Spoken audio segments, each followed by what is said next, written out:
승천하시면서 예루살렘을 떠나지 말고 아버지께서 약속하신 것을 기다리라. 요한은 물로 세례를 주었거니와 너희는 성령으로 세례를 받으리라 하신 그 말씀을 따라서 마가의 다락방에 소위 마가의 다락방에 모인 사람들의 수가 한 120여 명 되었다고 그랬어요. 많은 사람들이죠. 어떻게 보면 마가의 다락방이 그렇게 많은 사람이 모일 수 있는 공간이었나 하는 생각도 들지만 많은 사람들이 거기 모여서 마음을 같이하여 오로지 기도에 힘쓰고 있었던 중에 말씀대로 한 열흘 정도 기도했다고 해요. 그래서 예수님께서 부활 승천할 때까지가 6월절로부터 한 40일 정도 되는 기간이었고요. 그리고 이제 예수님께서 승천하시면서 성령이 임하실 때까지 한 열흘, 그래서 오순절에 성령이 임하셨기 때문에 오순절 성령 강림이라고 그렇게 말을 하고 있는데요. 성령님께서 오시자 이제 그 제자들이 문을 나설 수가 있었습니다. 그 이전까지는 문을 나서지를 못했거든요. 이유는 두려움 때문이었죠. 두려움 때문에 그 닫혀 있던 문을 나서지를 못하고 있었던 사람들이었는데, 우리도 이 세상에 두려운 사람들이 집안에 꽁꽁 숨어있는 그렇게 사는 사람들이 아주 많습니다, 요즘. 그래서 자기 집을 벗어나지를 못하고, 그래도 뭐 사회보장제도가 있어서 겨우 연명은 하거든요. 그러면서 그 자기 집 밖으로 나가는 걸 아주 두려워하면서 사는 사람들이 그렇게 많은 때인데, 두려움이 이제 그렇게 만든 거죠. 세상에 대한 두려움이. 제자들도 그 당시에 뭐 이제 로마 제국이라든지 유대인들이라든지 그들에 대한 두려움 때문에 집 밖을 나가지를 못했다가 성령이 임하시고 나자 그들 안에 이제 권능이 생겼잖아요. 이 디나미스, 오직 성령이 너희에게 임하시면 너희가 권능을 받고 예루살렘과 온 유대와 사마리아와 땅끝까지 이르러 내 증인이 되리라. 되어라가 아니라 되리라, 그렇게 말씀하니, 이거는 되게 하실 것이다 라는 그런 말씀대로 그들에게 권능, 이 디나미스라는 말에서 다이나마이트라는 말이 나왔는데요. 다이나마이트 폭발하면 뭐 그냥 그 힘이 그냥 사방으로 뻗치잖아요. 그와 마찬가지로 제자들이 그 방 안에 가만히 있지를 못하고 이제 밖으로 다 이제 나갔죠. 나가서 놀랍게도 각국의 언어로 복음을 전하기를 시작했습니다.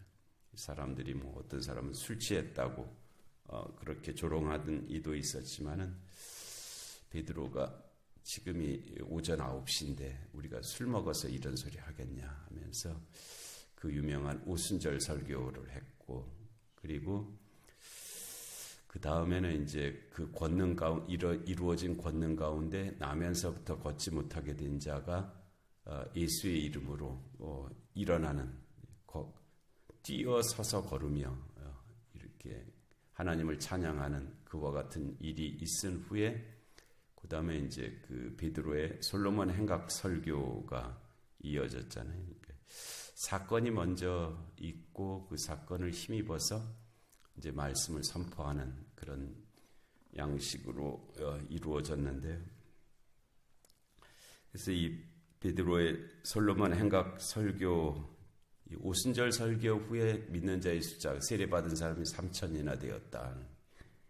솔로몬 행각 설교 후에 믿는 자의 숫자가, 남자의 수가 약 5,000이나 되었더라.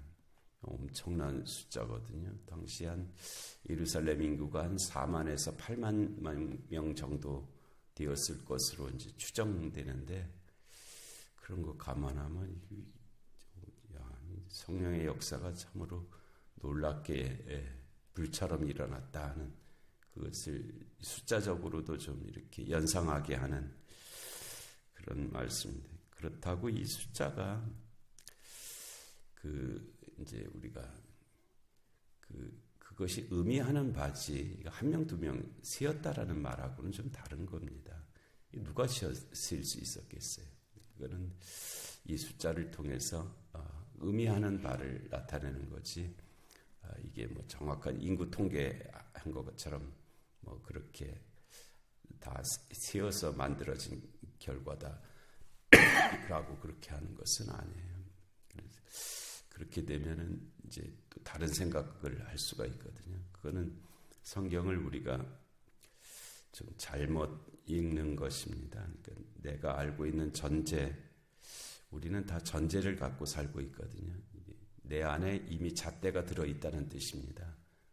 내 안에 잣대를 갖고 내 안에 저울을 갖고 살아요. 그래서 내가 갖고 있는 잣대, 내가 갖고 있는 저울로 이제 뭐 세상 일이라든지 특별히 상대방이라든지 이렇게 다 달아보거든요. 재보고 달아보고 그래서 그걸 갖고 이제 판단을 한다고요. 어떻다.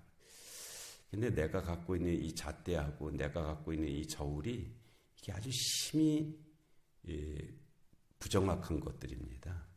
아주 오염도 많이 돼 있고요. 편견도 많이 들어 있고 정말 이게 믿을 만한 것이 사실은 못 됩니다. 그냥 참고하면서 살아야지. 어쩔 수 없이 이미 내 안에 들어와 있는 잣대고 내 안에 들어있는 이 저울이기 때문에 그냥 참고하면서 사는 정도로 해야지. 이거를 신뢰하고 그것에 근거하면은 수많은 오류가 발생합니다. 그래서 그런 줄로 알고 이제 그렇게 살아야 되고요. 거기에 조금 더 이제 열심을 낸다면 내가 갖고 있는 이 잣대와 내가 갖고 있는 이 저울이 좀 더 정확해질 수 있도록 그렇게 애를 쓰면서 사는 사람이 인격자입니다. 근데 평생 안 바꾸는 사람이 있어요. 그 잣대, 그 저울을 평생 가지고 삽니다.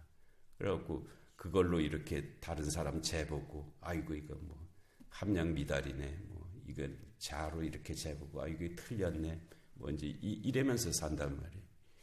자기가 틀린 겁니다. 자기가 틀린 거고, 그런데도 그거를 못 바꾸고 평생 그 잣대 갖고 그것도 그렇게 신뢰할 만한 그런 과정을 거치지도 않고요. 어느 순간에 형성된 그 잣대와 그 저울을 가지고 그냥 그렇게 살아가는 거죠. 그래서 이제 그렇게 되지 않도록 그렇게 해야 할 일입니다. 성경을 읽을 때도 우리가 이 좋은 잣대와 좋은 저울, 그러니까 우리 안에 있는 전제, 그것이 날로 이렇게 좀 발전을 해야 됩니다. 우리가 그 주일학교 때 들은 또 누구를 통해서 부흥회 때 한번 들은 그런 것이 그냥 성경을 읽고 해석하는 유일한 잣대와 저울이 돼갖고 그렇게 살아가면은 그 신앙이 그렇게 좋은 신앙이 못 됩니다. 남한테 덕이 되지도 못하고요. 성령의 열매가 맺혀지는 그런 신앙이 못 됩니다. 어쩌다가 들은 말, 뭐 어쩌다가 뭐 텔레비전에서 본 거, 뭐 부흥회 때 한번 들은 얘기, 뭐 아주 오래 주일학교 때 들은 얘기, 그거가 그냥 거의 다인 그런 것은 무책임한 그런 일이 됩니다. 그래서 자꾸 우리가 애를 써야 됩니다. 애를 써서 내 안에 있는 전제가 좋은 것으로 될 수 있도록, 그래서 좋은 그릇이 될 수 있도록, 그리고 좋은 열매가 될 수 있도록 그렇게 자꾸 애를 써서, 그래서 어느 순간에 우리의 삶 자체가 그리스도의 향기가 되는 그런 삶이 되면 정말 감사한 일이잖아요. 어디를 가든지 그가 있는 곳이 그리스도의 향기가 이렇게 전파되는 그런 삶이라면 정말 복된 그런 삶입니다. 그래서 그와 같이 이제 솔로몬의 행각 설교까지가 마쳐진 상황에서 4장이 이제 시작이 됩니다. 4장이 시작이 되는데, 사도들이 백성에게 말할 때 이제 계속 이제 베드로의 솔로몬 행각 설교가 끝나고 다른 사도들도 이제 베드로만 설교한 것이 아니고요. 다른 사도들도 설교를 했는데 사도행전에는 이제 실리지 않은, 기록되지 않은 것뿐이지 다른 사도들은 입 다물고 있었던 거 아니거든요. 왜냐하면 각국 언어로 다 말을 하기 시작했다 그랬잖아요. 그래서 사도들이 백성에게 말할 때 제사장들과 성전 맡은 자와 사두개인들이 이르러, 여기서 예수 안에 죽은 자의 부활이 있다고 백성을 가르치고 전함을 싫어했다. 이 당시에 이제 우리가 아는 바로는 크게 세 가지 파가 있었습니다. 하나가 이 사두개파, 이 사람들이었고요. 또 하나가 이제 바리새파 사람들이 있었고, 또 하나가 에세네파 사람들이 있었습니다. 이 사두개파, 사두개인들, 이 사독, 구약성경에 보면 사독이라고 하는 제사장이 있었습니다. 그 사독의 후손들로 주로 이루어진 사람들이 사두개파 사람들이에요. 제사장 집단이죠. 그러니까 여기서 제사장들과 성전 맡은 자, 이쪽 그 당시 유대 사회의 기득권자들이었습니다. 또 말을 하면 이제 보수주의자들이죠. 보수는 자기들이 가지고 있는 전통을 지키려고 하는 사람들이거든요. 그래서 이 사두개파도 이제 그와 같은 맥락을 가지고 있는 그런 사람들인데, 이분들은 부활이 없다, 천사도 없다, 이렇게 이제 이 바울의 입을 통해서 이제 나타난 한 부분이죠. 그것만이 다 이 사람들의 정체성은 아닌데, 대표적으로 부활이 없다, 천사도 없다, 이런, 그러니까 눈에 보이는 것, 이 세상에 존재하는 것, 기존의 가치들, 이것을 지키려고 했지 그 외의 것들에 대해서는 그렇게 생각하지 않고 살았던 그런 사람들이 이 사두개파 사람들이었습니다. 어찌 보면 살만한 사람들이죠. 이대로 살아도 그렇게 큰 문제가 없다, 이대로 계속 살아도 좋겠다, 이런 생각까지 당연히 따라붙게 되는 이제 그런 삶의 사람들이었습니다. 근데 바리새파 사람들은 이제 거기에 비하면 좀 다른 생각을 갖고 있었죠. 물론 그들이 성경을 열심히 읽어서, 그 성경을 열심히 읽어서 생겨난 그런 가치관들도 있었겠지만은, 하여튼 사두개파와 대척점으로 이렇게 서는 그런 위치의 사람들이었습니다. 그래서 부활도 있다, 천사도 있다, 영도 있다. 이제 예를 들면 이제 그렇게 했고요. 이 사두개파가 지금의 우리의 질서 가치를 좀 잘 지키면서 살자, 이게 중요하다라고 말한다면, 바리새파 사람들은 우리가 그렇게만 살아서는 안 된다, 더 잘 살아야 된다, 더 하나님 말씀대로 살아야 된다, 이렇게 생각했던 사람들이 이제 이 바리새파 사람들이고, 표현한다면 이 사람들이 이제 진보적인 생각을 갖고 살았던 그런 사람들이죠.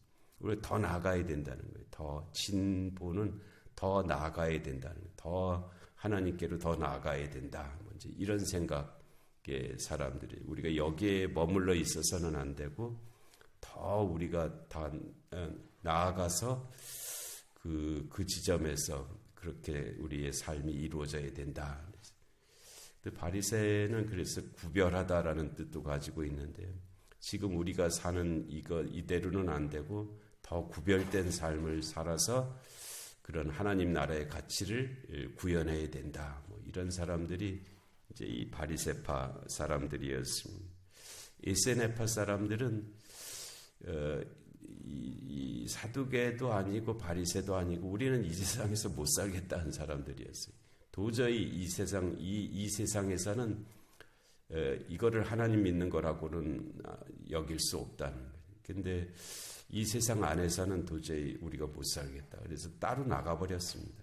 광야로 따로 나가갖고 자기네들끼리 이 공동생활을 하면서 정말 하나님 말씀대로만 살아보자라고 했던 사람들이 에세네파 사람들이었습니다. 그래서 정말 하나님의 하신 말씀 그대로 한번 우리가 열심히 살아보자.